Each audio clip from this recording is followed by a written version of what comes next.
Putus akibat diterjang banjir bandang November lalu, jembatan Burlah di Aceh Tengah tidak lagi bisa diakses warga 4 desa. Warga terpaksa menyeberang sungai dengan bergantung pada kabel seling baja. Meski dihantui rasa khawatir, para orang tua tetap menyeberang membawa bayi dan anak-anaknya. Mereka tetap memberanikan diri sekalipun dengan resiko jatuh dan hanyut terbawa derasnya air sungai.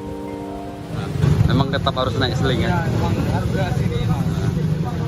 Nggak khawatir bang dengan bawa bayi? Nggak khawatir, bagaimana bang harus berani. Rusaknya jembatan Burlah di Aceh Tengah membuat warga harus bergantung pada seling baja untuk menyeberang. Nggak takut tadi naik bang? Takut lah. Ada adik bayi lagi? Ada adik bayi lagi. Tapi nggak ada jalan lain nggak ya? Ya, minta cepat pulih ya. Kasih kak. Ya.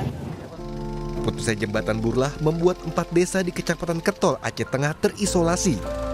Transportasi dan distribusi bantuan logistik jadi sangat terbatas. Warga berharap pemerintah segera membangun kembali jembatan Burlah agar aktivitas warga kembali berjalan normal.